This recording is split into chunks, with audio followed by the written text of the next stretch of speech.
Senhoras e senhores, tudo bem? Exalta a todos com a paz de Cristo. Obrigado você curtindo e você compartilhando. Pessoal, vamos falar da anistia, que deu mais um passo importantíssimo aí para votação e aprovação. Pelo que a gente está sabendo, vai ser na luz, vai ser bem rápido, na velocidade da luz, né? Quando eles querem, realmente isso acontece, né? Isso é igual no judiciário, né, pessoal? Você vê que, eu tenho certeza, que você está participando ou você conhece alguém no judiciário que o processo demora 20, 30 anos. Eu tenho certeza. E eu tenho certeza também que você já viu um processo. E eu te dou um exemplo, o processo do Bolsonaro, por exemplo, né? O processo do Bolsonaro, a velocidade que está indo o processo do Bolsonaro. É normal? Claro que não. Claro que não. Quem dera, pessoal, se nossos processos, né? Nossos processos, eu como advogado, se eu entrasse com o processo e tivesse a velocidade que está tendo, que é esse processo de Bolsonaro, meu Deus, ai, ai, ai, eu ficaria milionário. Senta com um processo, né? Senta com outro, né? Mas não, o processo é longo. Você entra com um processo hoje, pessoal, para você pedir um dano moral, por exemplo, de 3 anos, de 3 mil reais, demora 5 anos. Pra você ter uma ideia. Difícil. Vamos falar da anistia? A mesma coisa lá. Eles estão querendo votar no mesmo dia. Duas votações na Câmara e duas no Senado. Mas, Marcelo, votar na Câmara... Vocês já viram a votação? Como é? Como que o presidente fala na hora de ele pedir se os outros são contra ou a favor? Ele não respira. Aqueles se declararem sim, né, se permanecem como estão, aprovado. É assim que eles falam. É segundos. E aí, de novo, pronto. Então ele pode, a anistia, ela pode ser aprovada na Câmara dos Deputados em menos de 20 segundos. Ué. Senado, mesma coisa. Tá, Marcelo, aprovou na Câmara, no Senado, depois nós vamos falar. Que aqui, o líder da Câmara, o Sóceres, ele acredita que o projeto de lei da anistia pode sair do papel ainda no primeiro semestre. Hã? Semestre. Então, nós estamos no último mês, né? No último mês aqui já, hein? Antes do recesso, antes do início do recesso. Acredito, ele disse, acredito que o presidente Hugo Mota vai fazer uma reunião de líderes, deve fazer uma reunião de líderes quando voltar de sua viagem, né? Que ele está viajando para poder ali pautar, né, o projeto de lei. Que magnífico, hein? Muito bom. Espera aí um pouquinho.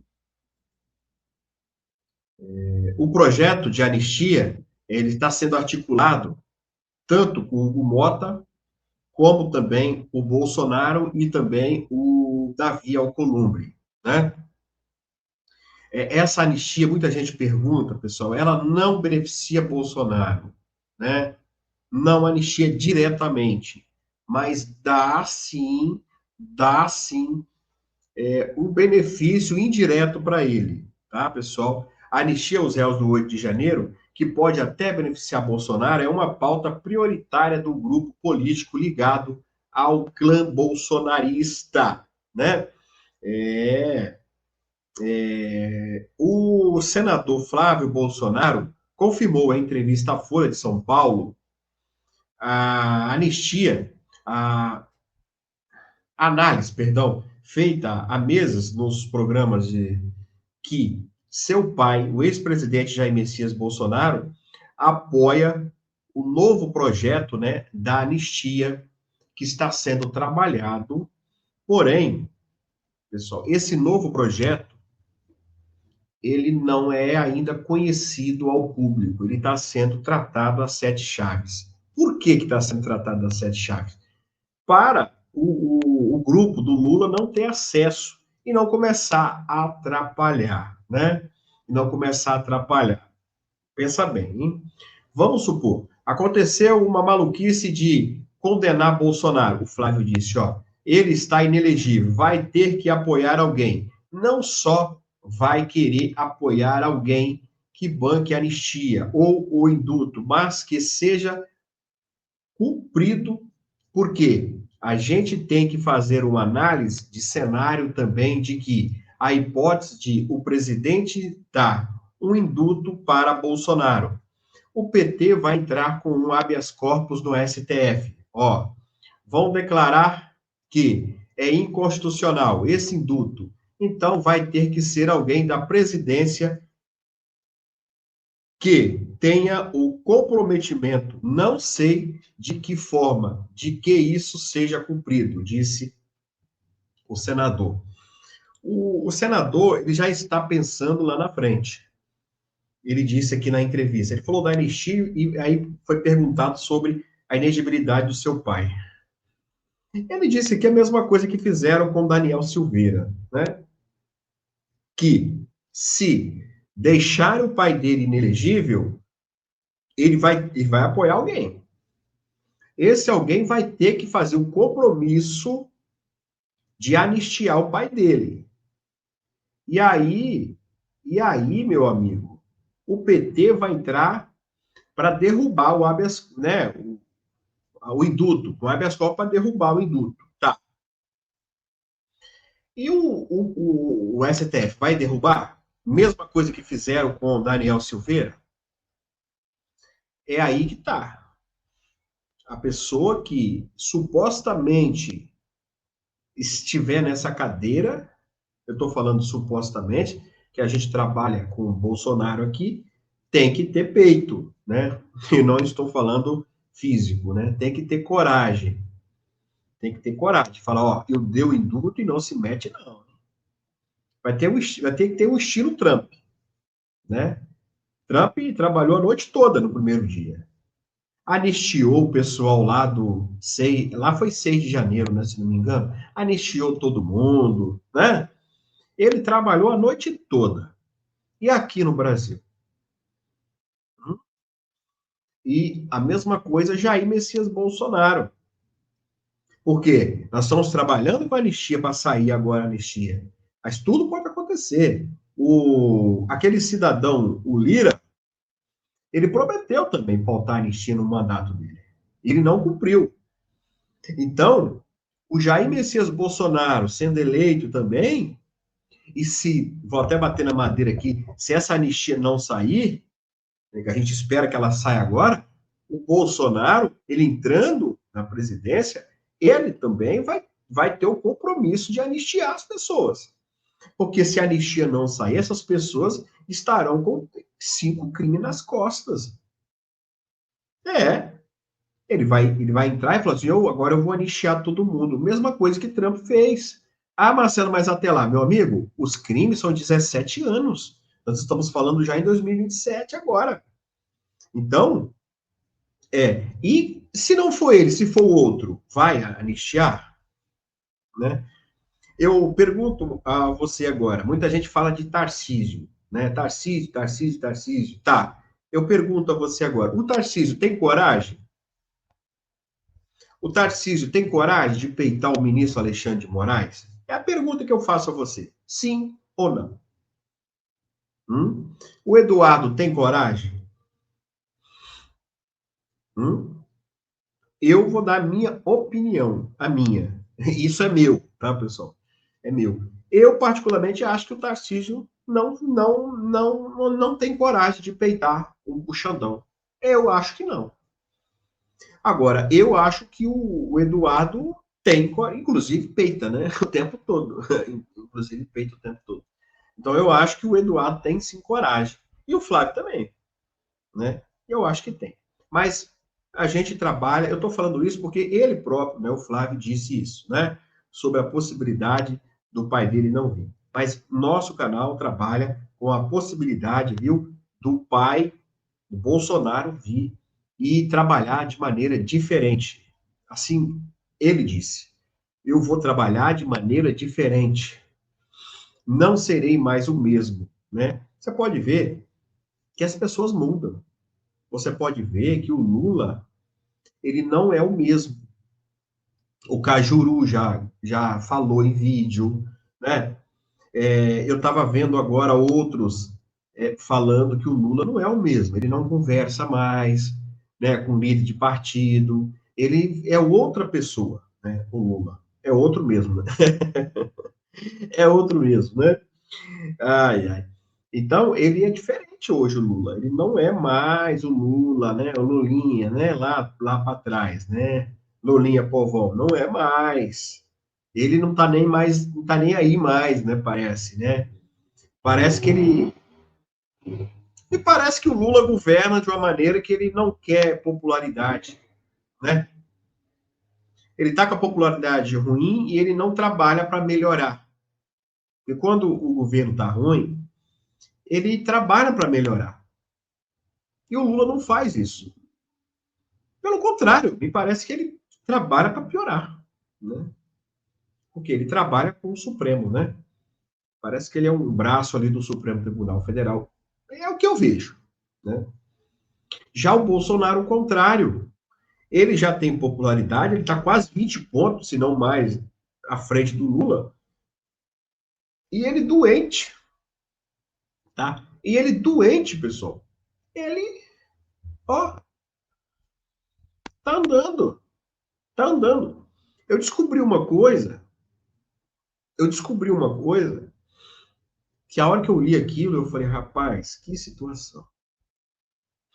Isso ficou fechado às 7 chaves. E eu tenho certeza que a maioria de vocês que estão aqui não sabem disso. E eu vou trazer em primeira mão para vocês. Na Paulista, na Paulista, o Bolsonaro discursou, ó, tomando analgésicos, remédio, e ali, pessoal, ali tinha um cirurgião do lado dele. Ele medicado e médicos ali do lado dele ali, ó, para qualquer eventualidade.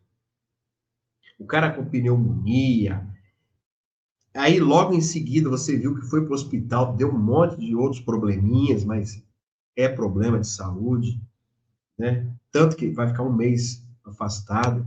O que eu quero dizer é, o Lula faria isso?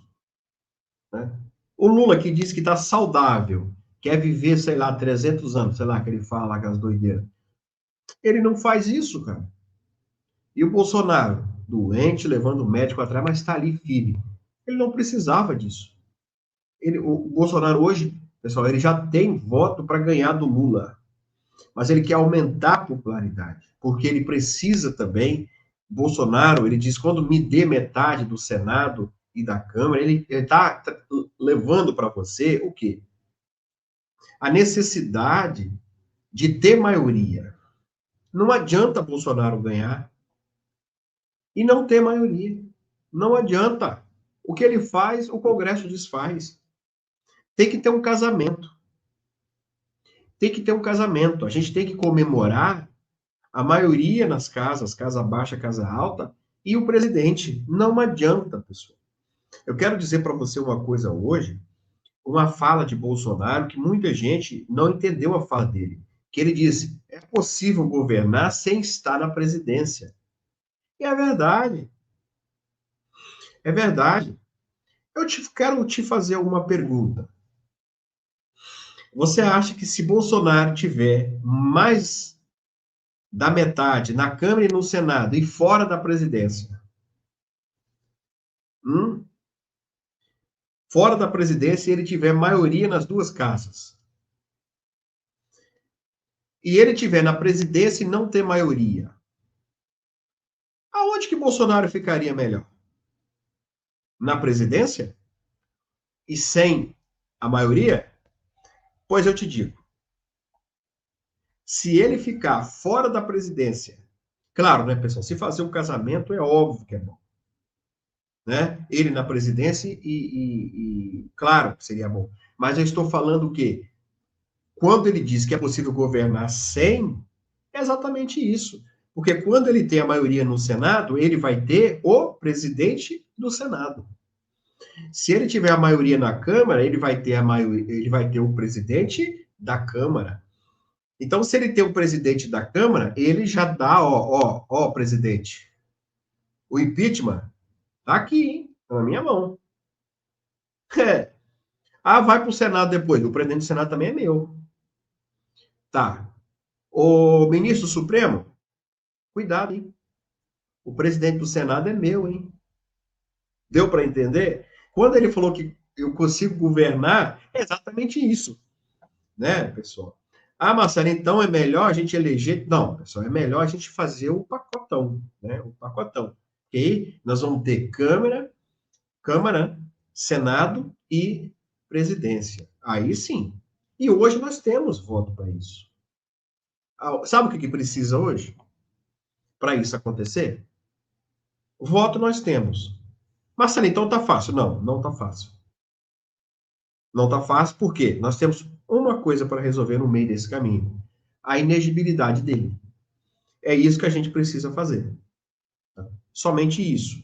Do mais, não vai ter grande dificuldade para a gente fazer o maior pacotão da história.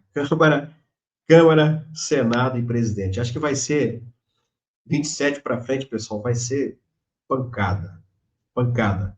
Vai impeachment ministro do Supremo. Impeachment, vai lá, mete o impeachment nele. E depois quem vai indicar? Bolsonaro, outro. É isso aí. Gente nova chegando. E ele disse: eu não quero ser presidente para poder ficar impeachmentando ministros. Aquele que colocar a cabeça para o lado de fora da toga, assim que ele fala, né? A frase dele, será sim impeachmentado. Pronto. O que o Moraes está fazendo com essas pessoas do 8 de janeiro? Pessoal, pelo amor de Deus. Pessoas estão passando fome nesse momento. Passando fome, cara. Desamparadas. As pessoas têm que se movimentar mesmo. Fiquei feliz ontem, né, que a filha do Clezão, né, ela se filiou o PL, né, vai disputar aí a Câmara dos Deputados, né, até postei no meu Instagram, parabéns, é isso mesmo, merece ser eleita, né, a filha do saudoso Clezão, e é isso mesmo, tem que ir para cima mesmo, tá bom? Curta, compartilha, forte abraço.